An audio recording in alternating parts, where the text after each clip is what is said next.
Data-data yang disampaikan oleh Bijorka itu ada dua metodenya sebenarnya. Dia dapatkan data memang secara hacking gitu ya, menjebol data yang ada di Kominfo, atau dia dapat dari orang dalam.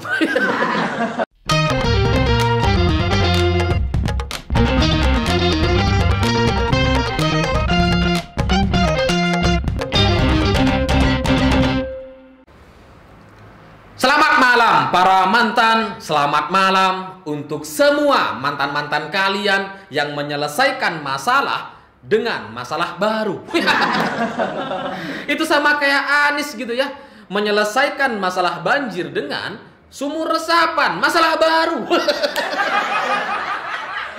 Nah, cerita-cerita semacam itu bagi saya jadi mirip sekali dengan cerita akun Bijorka. Karena akun anonim ini dia awalnya menjual data pengguna SIM card di Indonesia. Dijual secara online di platform atau forum hacker seharga 50.000 US dollar. Dari kasus ini kita akhirnya tahu bahwa ada kebocoran data di pemerintah kita, di Kominfo lebih tepatnya gitu ya. Nah, cuma respon dari Kominfonya itu malah ngelucu gitu. Karena mereka mengklaim bahwa data yang bocor itu enggak. Itu bukan data kita, karena kita nggak nyimpen data. Lo kok bisa gitu? Ya belakangan akhirnya diklarifikasi bahwa data-data itu sebenarnya disimpan sama provider. Kominfo cuma bikin data agregator. Nah, ini titik permasalahannya. Data agregator ini yang menjadi masalah, yang bocor ke si Bijorka itu gitu ya. Tapi bukannya menyelesaikan permasalahannya, bukannya menangkap si Bijorka ini gitu ya, Kominfo malah menghimbau kepada para hackers kalau bisa jangan nyerang lo ya. Aneh gitu. Itu ibarat polisi berharap kepada maling kalau bisa jangan maling lo ya. Kok bisa gitu? Ya supaya nggak maling, supaya nggak diserang, infrastruktur dan sistemnya harus diperbaiki. Kalau sudah terlanjur terjadi kemalingan atau kebocoran data, maka harus ada tindakan, harus ada penangkapan gitu untuk menelusuri di mana titik kebocorannya dan siapa saja yang sudah ambil data-data itu. Inilah yang harus dilakukan oleh Kominfo, bukan malah meminta para hacker untuk nggak nyerang. Hacker kok nggak nyerang, lawang kerjaannya emang nyerang, gimana ceritanya? Tapi permasalahan kebocoran data ini kan belum selesai gitu ya. Kemudian muncul masalah baru, masalah akun Bijorka juga di Twitter gitu. Yang kemudian ini menjadikan masalah kebocoran data ini jadi kayak terpinggirkan atau dianggap selesai meskipun nggak selesai sama sekali gitu. Ya karena akun Bijorka yang ada di Twitter itu kayaknya banci tampil gitu. Wah, nyerang sana nyerang sini. Nyerang Puan Maharani, nyerang Erick Thohir, nyerang Denny Siregar lah. Ini kok dari rasa-rasanya kayak MCA. Bijorka rasa MCA gitu ya. Ya maka dari kejadian ini saya akhirnya menyimpulkan, dalam kesimpulan saya kayaknya ini orang yang berbeda gitu. Bijorka yang menjual data di forum hacker itu adalah orang yang berbeda dengan orang yang bikin akun Twitter kayaknya. Karena kalau data Bijorka yang disebarkan di forum hackers itu datanya memang valid. Dari 2 juta data yang dia berikan secara gratis, itu benar data-datanya. Kalau kita konfirmasi dari nomor WhatsApp dan namanya itu sesuai, valid gitu. Sementara data-data yang disebarkan oleh Bijorka di Twitter itu data-data yang usang gitu. Karena dia coba bocorin data Denny Siregar lah. Kan kita semua udah tahu. Data Denny kan semua orang juga udah tahu gitu ya. Udah sejak lama dibocorin sama Telkomsel gitu. Lah kok Bijorka baru bocorin? Ini ketinggalan kereta atau kopi? Dan lagian yang namanya hackers internasional gitu ya. Masa iya kenalnya Denny Siregar? Lucu gitu.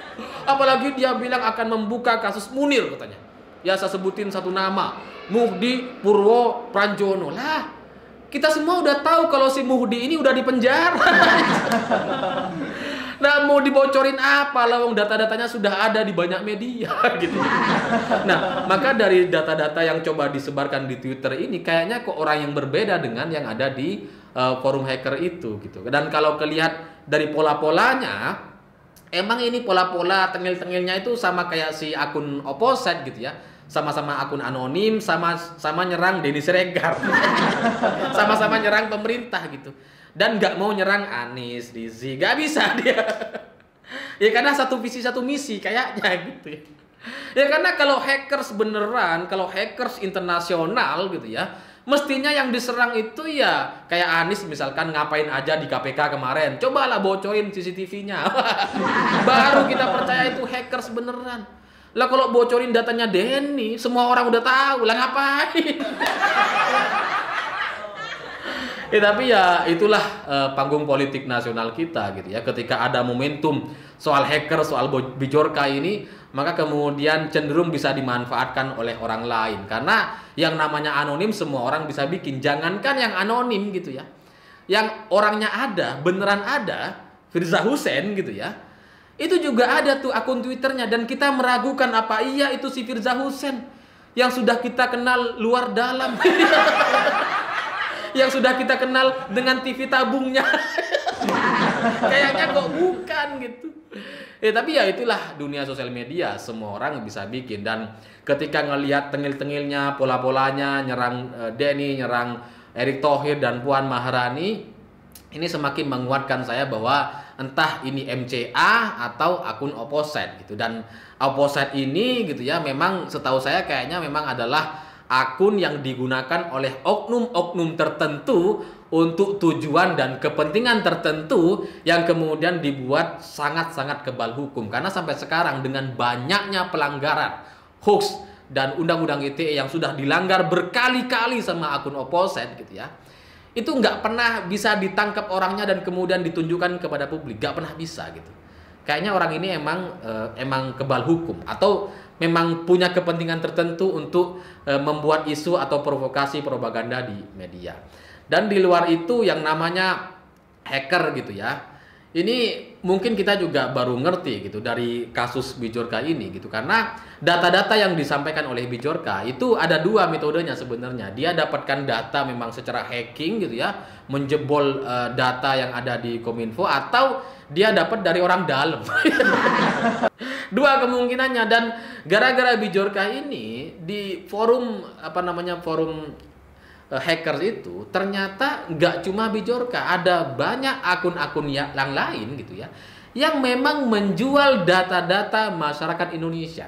Dan itu semuanya valid. Masalahnya gini gitu ya, semua kita gitu ya, itu mungkin teman kita atau kita sendiri itu pernah pegang data KPU atau data masyarakat Indonesia gitu. Ya karena kan data ini melibatkan banyak orang, nggak cuma 1-2 orang gitu kan. Nah, kalau kita mau jual data itu bisa aja gitu. Ya misalkan saya mau jual data yang saya punya misalkan, itu bisa tuh dia di platform, di forum hacker gitu. Cuma kan saya nggak mau gitu. Nah, inilah titik permasalahannya gitu. Maka semestinya ada aturan yang sangat kuat ketika terjadi permasalahan seperti ini agar bisa ditindaklanjuti dan ditangkap pelakunya. Karena kalau ini dibiarin begitu aja, ini yang pegang data masyarakat itu ada banyak orang. Nah kalau semua orang mau jual-jual data gitu ya, dapat uang secara gampang, ini kan bahaya ke depannya. Apalagi ini sudah jelang pemilu. Dan di luar itu akhirnya gara-gara si akun Bijorka di Twitter ini gitu ya, yang nyerangnya Denny Siregar, akhirnya kita teralihkan fokusnya dari masalah kebocoran data. Masalah kebocoran data yang tidak selesai ini gitu ya, seolah-olah sudah selesai sekarang, meskipun sebenarnya nggak selesai. Masalahnya kebocoran data, lalu kemudian diselesaikan dengan gosip-gosip sekitar pemerintahan. Ya kalau kayak gini ceritanya, kita akhirnya nggak dapat solusi gitu ya. Jadi saya jadinya curiga lagi nih, jangan-jangan si akun Twitter Bijorka itu juga orang-orang Kominfo untuk menyelesaikan masalah dengan masalah baru. Ya karena nggak jelas ini akhirnya gitu. Masalah kebocoran data akhirnya nggak jadi pusat perhatian, malah pusatnya kepada Bijorka di Twitter yang nyerang sana sini demi kepentingan politik semata gitu. Ya tapi di luar dua permasalahan ini gitu ya, entah Bijorka ini sebenarnya orang yang sama dengan yang ada di forum atau orang yang berbeda, sebenarnya Kalau Polri mau turun tangan, mau mengatasi masalah ini, udah pasti orangnya ketangkep. Cuma pertanyaannya, apakah Polri itu mau atau enggak? Ataukah jangan-jangan akun-akun anonim seperti Bijorka, Opposite itu juga dimanfaatkan oleh oknum-oknum tertentu untuk tujuan-tujuan tertentu? Itu kan pertanyaannya gitu. Karena kalau kita ngelihat peran Opposite itu dari data-data yang dia coba sebarkan, dia coba berikan kepada kita, yang coba dia buka gitu ya, itu memang data-data yang sifatnya intelijen gitu, yang belum terkonfirmasi benar enggaknya tapi sudah dibocorin duluan.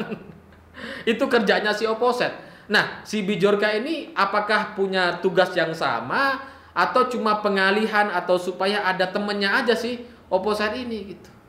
Jadi ya ini soal kemauan aja gitu. Terserah Polri pada akhirnya akan menangkap orang ini atau enggak gitu. Atau ini mau dibiarkan saja demi kepentingan elit dan politik jelang 2024. Karena data-data yang dipegang sama Bijorka itu memang cukup penting bagi Pilpres atau kampanye 2024 nanti. Dan saya terus terang sebagai orang rakyat jelata gitu ya, saya menyayangkan ada kasus yang seperti ini gitu. Karena jelang Pilpres, jelang pemilu, mestinya kita jadi lebih kondusif, lebih stabil, lebih aman gitu. Bukan malah datanya bocor kemana-mana sehingga bisa digunakan untuk spamming atau tujuan-tujuan politik dan kampanye. Dan ya terlepas mana yang benar atau enggak gitu ya, apakah Bijorka ini adalah orang yang sama dengan yang di Twitter dengan si forum hackers gitu ya, pada akhirnya menurut saya ini masalahnya soal kebocoran data dan ini yang harus diselesaikan. Karena kalau yang akun Twitternya di Bijorka Twitter gitu ya, itu nggak jelas data-datanya, data-data yang udah lama dan semua orang udah tahu, lalu ngapain kita ngikutin dia gitu. Jadi ya semoga tetap kita punya concern yang sama soal kebocoran data, dan ini agar selesai secepatnya dan ada solusi agar data-data ini nggak bocor lagi. Tapi kalau ini nggak mau diselesaikan, dibiarkan seperti ini terus gitu ya, ya pada akhirnya ya kita nggak akan pernah aman di Indonesia ini dengan segala data yang sudah kita berikan kepada pemerintah. Dan mestinya pemerintah punya tanggung jawab untuk merespon atau menindak si Bijorka ini, bukan malah sibuk dengan Bijorka Twitter gitu ya, yang menyerang sana sini gitu. Yang nyerangnya Denny lagi. Saya pikir itu. Terima kasih sudah menonton. Jangan lupa subscribe, like, dan komen. Begitulah kura-kura.